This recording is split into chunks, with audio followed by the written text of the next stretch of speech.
L'évangile de ce jour suit immédiatement dans l'évangile de saint Matthieu, les béatitudes que nous entendions dimanche dernier. C'est par ces mots que commence le ministère public de Jésus, son premier grand discours. Et ces paroles sont inouïes. Comment ose-t-il parler avec autant d'assurance des récompenses dans les cieux? Et aussitôt après, il dit aux foules qui l'écoutent: « Vous êtes le sel de la terre, vous êtes la lumière du monde. » Tous ces braves gens de Galilée ont dû être stupéfaits. Quoi? Nous? Que peut-on faire pour la terre entière, le monde? Qui est ce jeune homme qui nous parle et qui envisage, dès ses premières paroles, qu'elles auront un écho universel? Jésus voit déjà prophétiquement que ces paroles toucheront les hommes en général, la terre entière, le monde. Réfléchissons. Si la divinité de Jésus avait été inventée au IVe siècle par les conciles, comme beaucoup l'affirment, si c'étaient les évangélistes qui avaient construit une figure emphatique de Jésus, ils n'auraient pas mis dans sa bouche des paroles aussi invraisemblables, une prétention d'autorité aussi exorbitante. Ils n'auraient jamais osé y aller aussi fort au risque de se discréditer. Nul n'a jamais prétendu connaître quelles seront les récompenses dans le royaume des cieux, ni appeler ses disciples à être la lumière du monde. Ou bien ce que Jésus de Nazareth a prétendu est légitime, et il est le Fils de Dieu venu du ciel, ayant pouvoir sur toute l'humanité, ou bien ce ne sont que des affabulations, et les évangiles n'auraient jamais traversé les siècles sans prendre une ride. Notre Seigneur Jésus-Christ nous appelle donc à être le sel de la terre et la lumière du monde. Les deux métaphores sont antinomiques et se complètent. Le sel s'incorpore aux aliments que l'on mange, et ce qu'on lui demande, c'est que sa saveur se fonde dans celle des aliments sur lesquels on le répand. Si la bonne dose de sel est mise, on ne se rend même pas compte de sa présence. Plus sa vertu reste cachée, plus le sel disparaît de l'attention, mieux il remplit son rôle. Il en va ainsi des disciples de Jésus dans la société. Leur témoignage est d'abord, Jésus commence par l'image du sel, celui des œuvres bonnes que produit normalement toute conscience droite.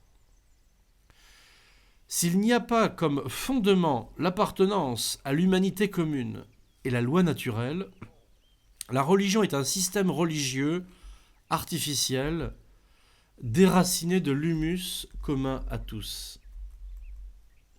Et cela produit le plus souvent une perversion de la religion quand elle se croit autorisée à s'affranchir de la loi naturelle, du bon sens commun. L'aliment auquel le sel donne goût, c'est notre âme humaine, nos facultés, nos vertus naturelles. La foi doit s'y mêler, relever leurs capacités, les enrichir. La foi surnaturelle, reçue au baptême, est greffée sur notre âme et elle doit peu à peu tout pénétrer, assaisonner.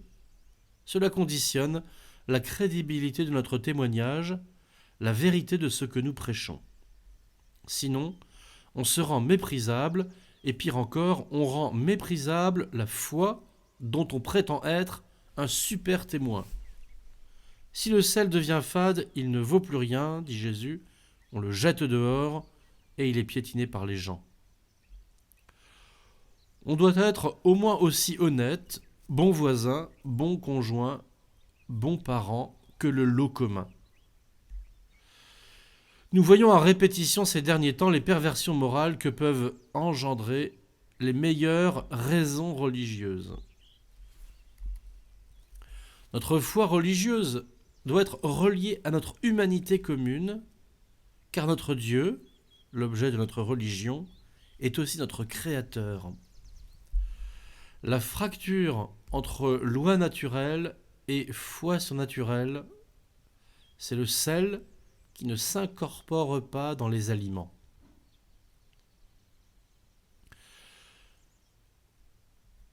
L'aliment auquel le sel doit se mêler, c'est aussi nos contemporains, notre société. En ce sens, Isaïe nous propose aujourd'hui des exercices tout simples qui n'ont pas besoin d'afficher la couleur religieuse. Partage ton pain avec celui qui a faim, accueille chez toi les pauvres sans abri, couvre celui que tu verras sans vêtements, ne te dérobe pas à ton semblable. Regardons tous les autres autour de nous, chrétiens ou non, comme nos semblables. Vivons comme tels avec eux. Ne nous dérobons pas à eux, comme dit joliment Isaïe. Si tu fais disparaître de chez toi le joug, le geste accusateur, la parole malfaisante, si tu donnes à celui qui a faim ce que toi tu désires, si tu combles les désirs du malheureux, oui, nous sommes tous au même pain et peau. Mais il y a l'autre versant de notre condition de disciple que Jésus développe ensuite. Vous êtes la lumière du monde. On demande à la lumière dans une pièce ou dans une ville exactement le contraire de ce qu'on demande au sel dans la nourriture. Plus la lumière est élevée, plus elle ressort, plus elle est extérieure au lieu qu'elle éclaire, plus elle remplit sa fonction. En ce sens, notre parole doit savoir se faire prophétique, fendre le mur de la honte qui entoure le nom de Dieu de notre société, passer outre les obstacles qui empêchent la lumière de briller. Si le mensonge a la majorité des voix, nous serons la voix de la vérité, seuls contre tous. Je vous cite la mémorable homélie de Jean-Paul II à Washington en octobre 1979, qui eut un extraordinaire retentissement sur le combat pro-vie aux États-Unis. We will stand up. Nous nous lèverons.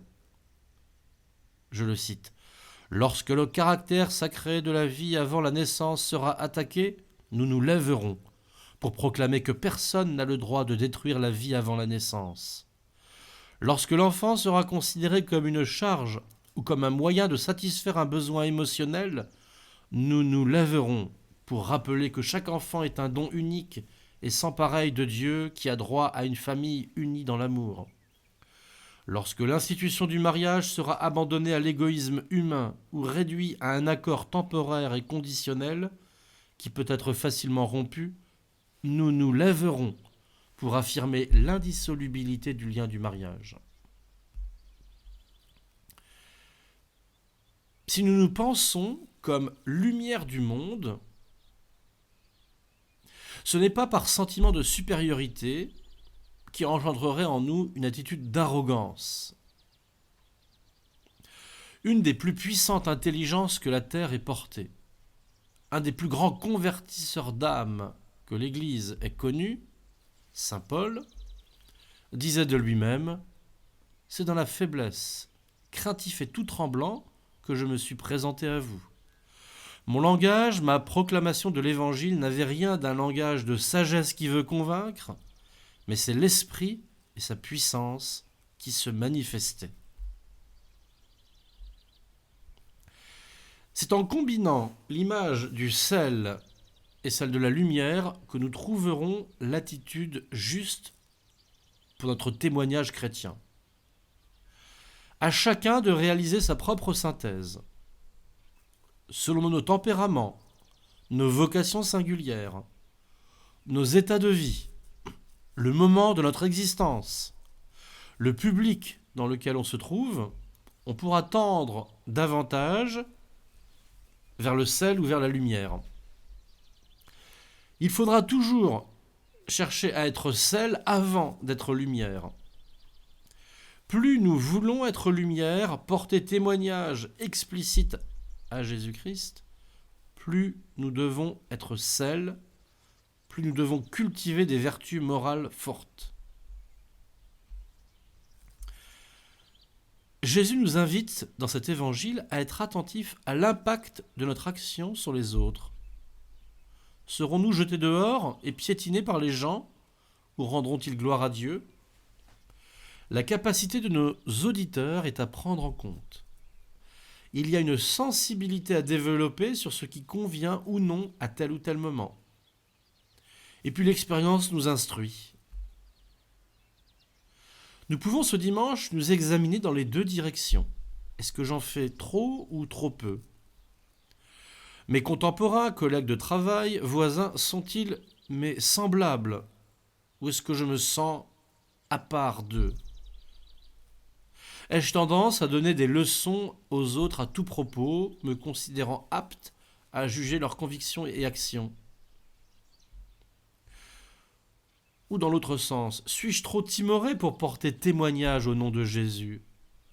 Ma crainte de parler de ma foi, de ma vie religieuse, des exigences qu'elle impose, n'est-elle pas davantage mue par le désir de ne pas nuire à ma position sociale, au confort de mes relations familiales et amicales, à ma bonne réputation, plutôt que par le bien des âmes et leur salut ? Jésus n'impose pas un comportement prédéfini au témoignage de ses disciples, il donne deux images, le sel et la lumière, et nous invite ainsi à chercher en nous-mêmes la solution, chacun pour soi-même. Demandons à l'Esprit Saint de nous suggérer ce qu'il convient de faire.